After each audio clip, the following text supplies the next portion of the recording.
Hello, vascular class. I hope you're all doing well, studying hard. So there was just a couple of things I wanted to actually touch on, before your midterm exam.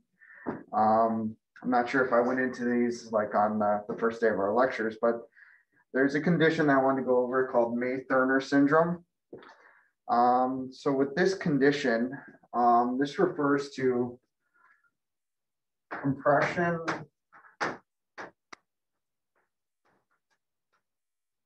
of the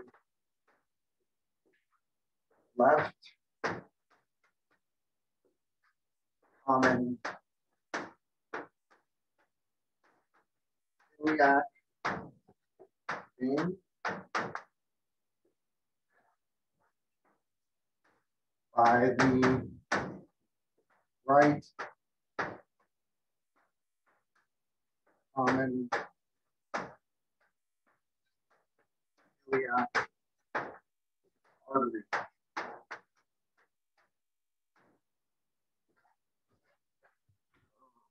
There we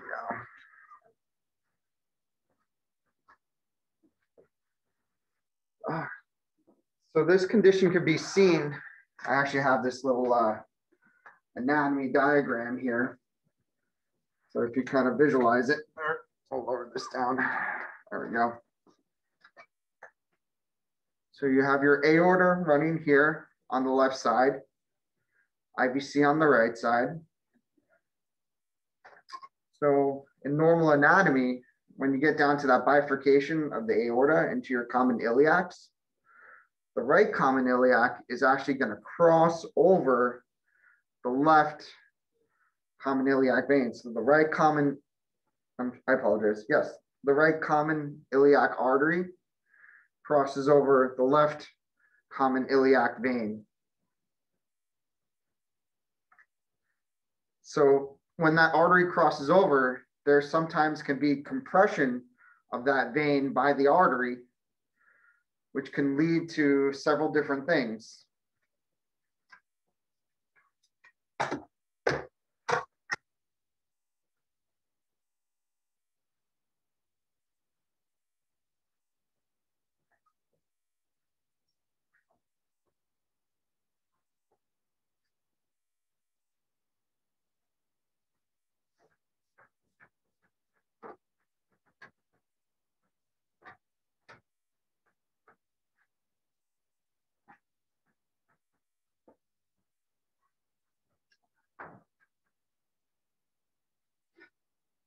So when that iliac vein, the left iliac vein is compressed, this can result in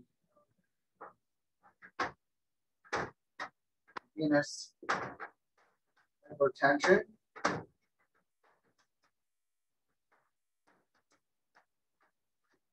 So that compressing of that vessel actually causes increased venous pressure. This is a result of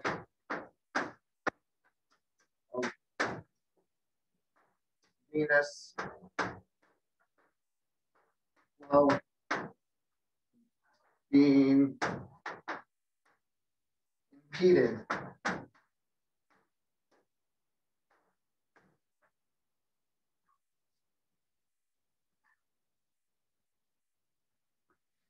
So just as the name implies, like we'd have arterial hypertension or elevated blood pressure in arteries, we can also have elevated pressures within the venous system. And because of that venous hypertension, we can also wind up with venous reflux, insufficiency.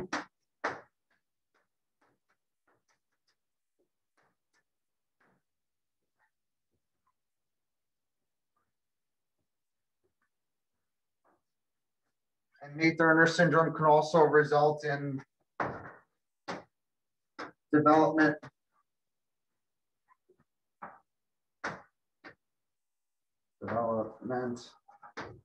of DVT.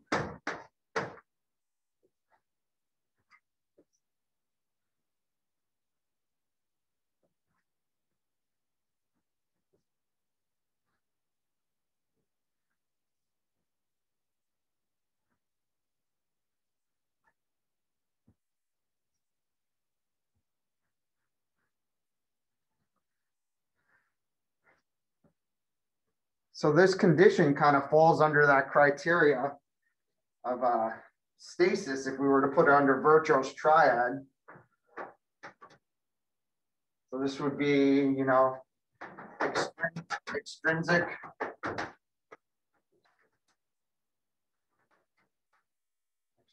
compression.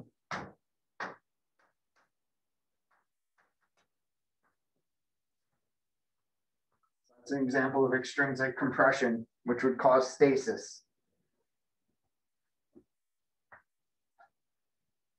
So development of DVT, you can also say due to stasis.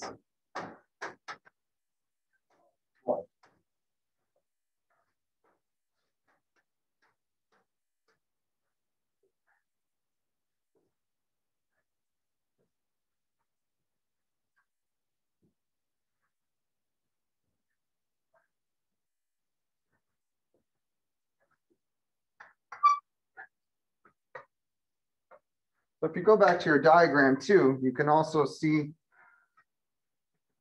that that right common iliac artery will also cross over at some point the right iliac vein as well. So you could potentially also have compression issues from that artery on this side, but it's much more common in this location right here. I mean, for your registry boards, most likely they're just going to ask you, you know, May-Thurner syndrome is a result of compression of the left iliac vein by the right common iliac artery. So left common iliac vein compression by the right common iliac artery. So that's your basic definition of May-Thurner syndrome.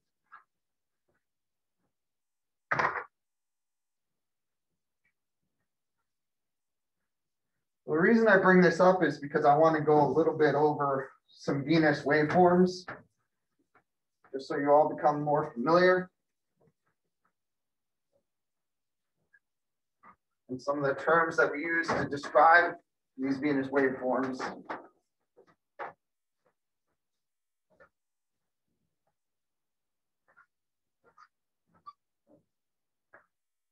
So the first thing for venous waveforms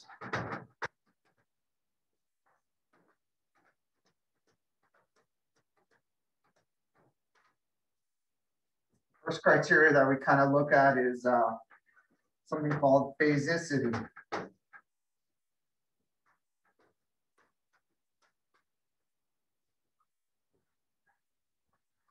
When we describe a waveform as phasic,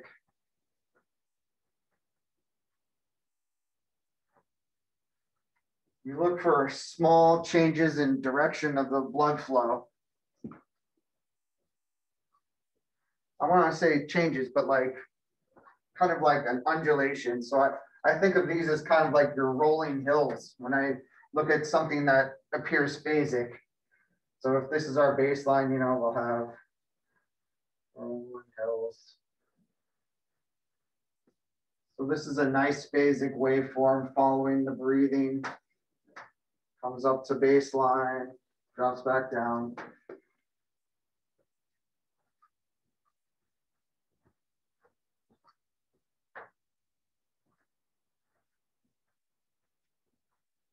So within this waveform, you know, this would be like your typical common femoral vein waveform,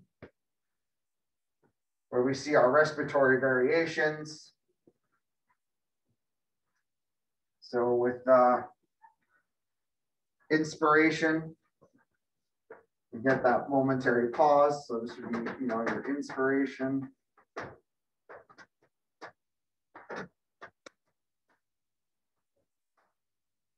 Expiration. So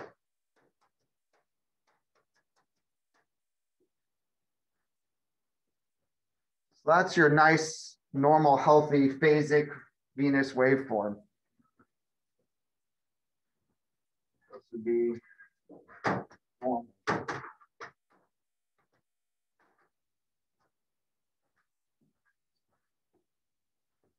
So the reason this phasicity is so important when it comes to venous waveforms, when we're doing, particularly when we're doing our lower extremity DVT study, is because it can give us an indication if there's proximal obstruction.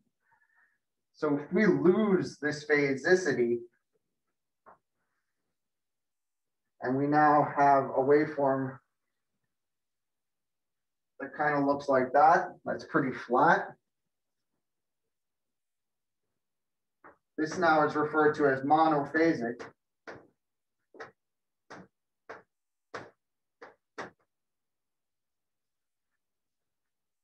And these monophasic waveforms we see with proximal obstruction within the veins.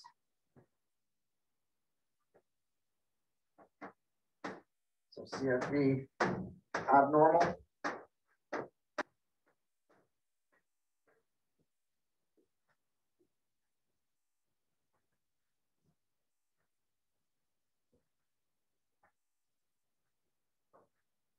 Monophasic.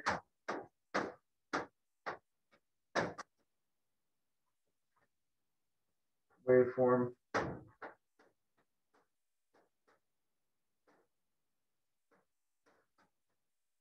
Is a result of proximal venous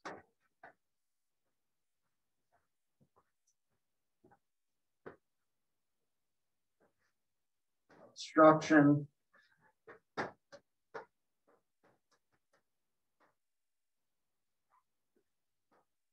or impedance.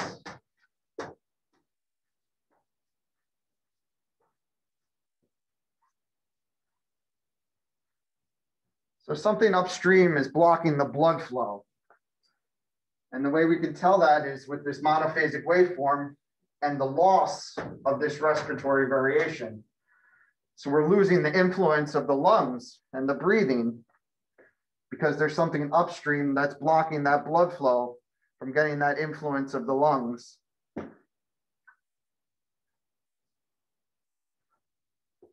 So what could be blocking upflow? You can have thrombus. There could be a clot higher up that we're not seeing, perhaps something causes. Be a thrombus, a clot upstream, say, in the IVC, in the iliacs, external iliac, common iliac.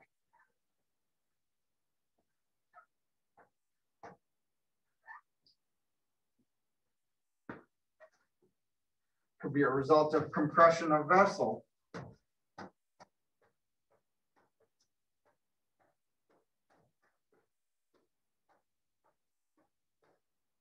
So again, that could be compression of the vessel upstream. So that could be our May-Thurner syndrome. It could be a mass that's in the pelvis that's compressing the vessels. It could be a baby if a woman's pregnant that's compressing the vessels.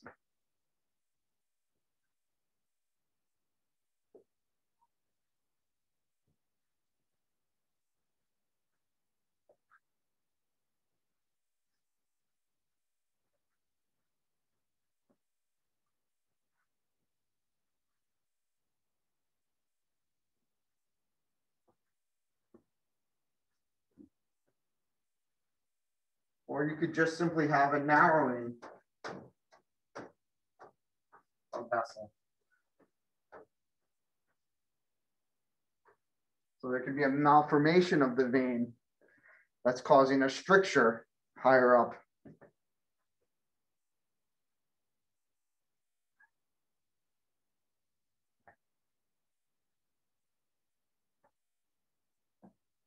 So that's phasicity.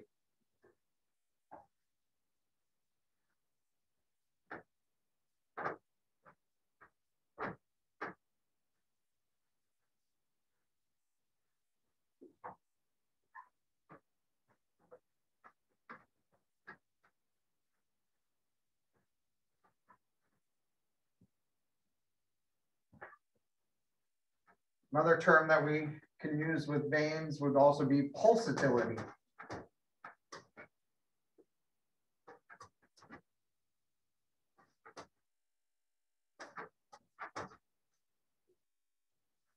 Pulsatility. Gosh, I am pulsatility.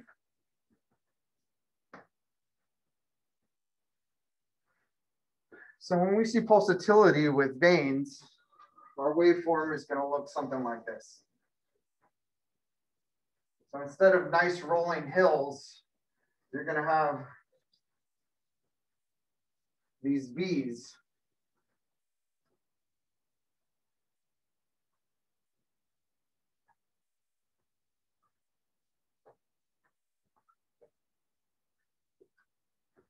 Again, if we say this is our common femoral vein.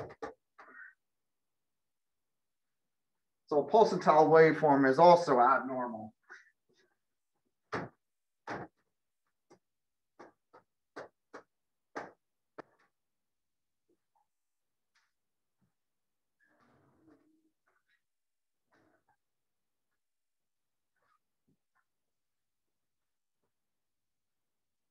So when we see these pulsatile veins within this pulsatile waveform within the veins in the lower extremities, it's typically a result of CHF, congestive heart failure.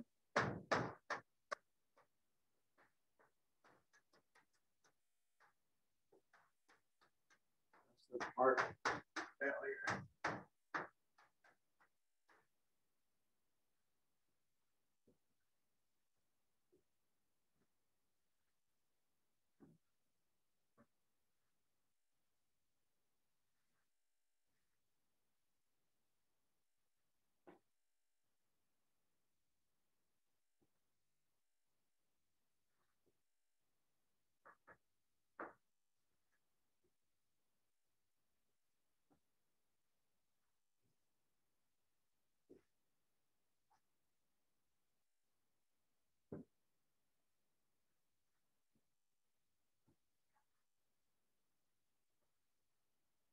Other causes could potentially also be pulmonary hypertension,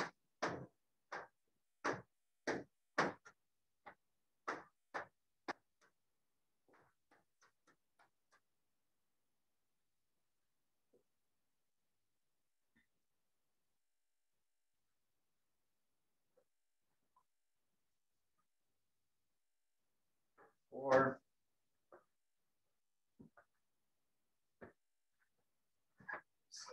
I know this is getting into some echo stuff, some tricuspid valve regurgitation.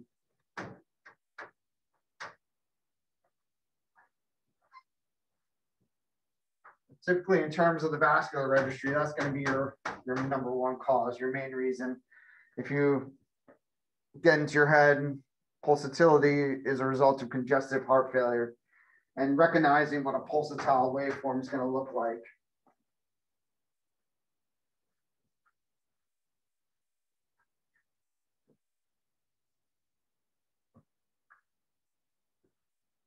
And this is due to impedance from the heart of the normal venous blood flow. So you're getting a big influence of the heart.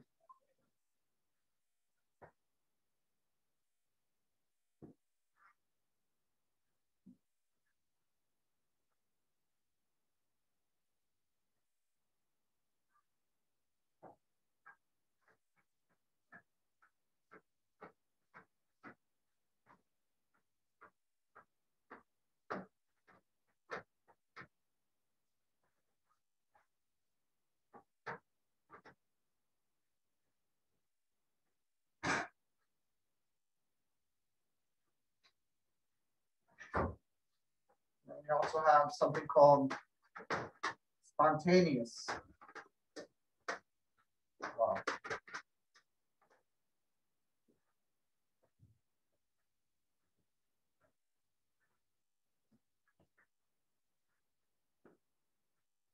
So this is forward flow, which occurs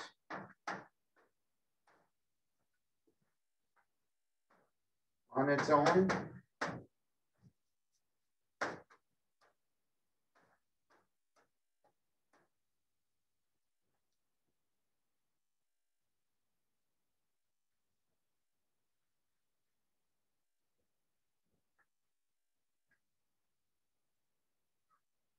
So when we're looking at the legs,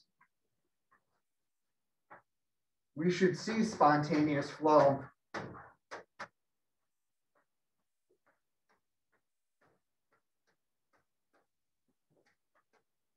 The proximal veins.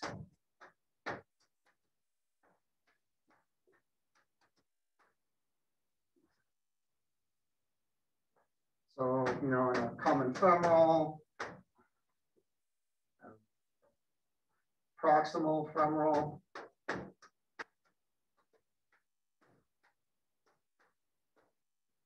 external iliac if we're imaging that.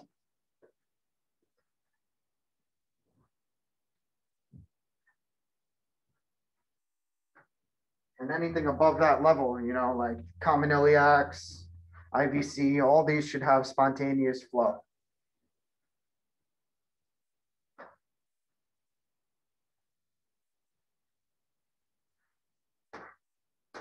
We tend to lose spontaneous flow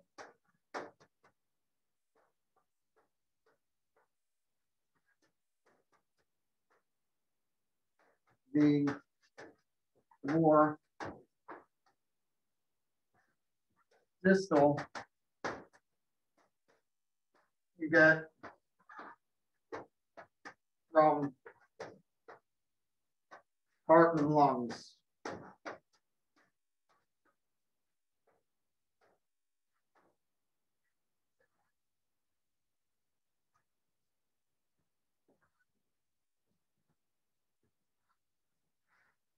That's important to remember when you're doing your lower extremity DVT studies, is that when you start getting into the distal femoral, popliteal, calf veins, you may not necessarily have that spontaneous forward flow. Particularly as patients start to age, the heart and lungs get weaker. So you start losing that spontaneous flow as well. So when we're doing our Doppler studies, occasionally you need to augment sometimes, to demonstrate vessel filling. So we put augmentation.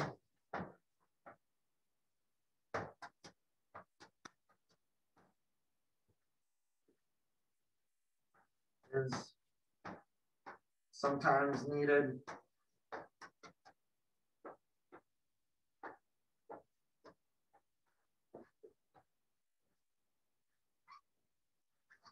To demonstrate flow in distal veins.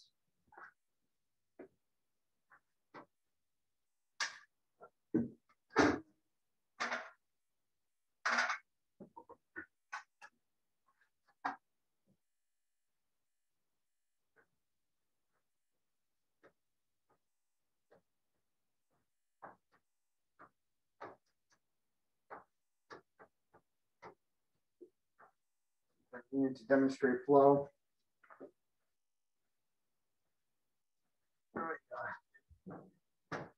In distal veins.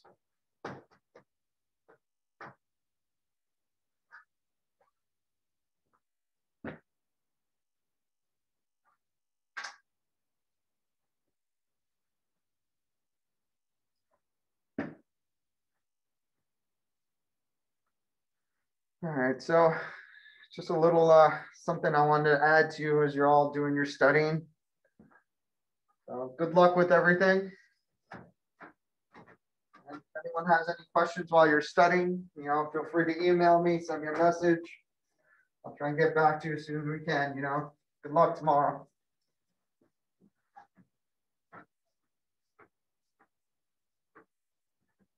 Thank you.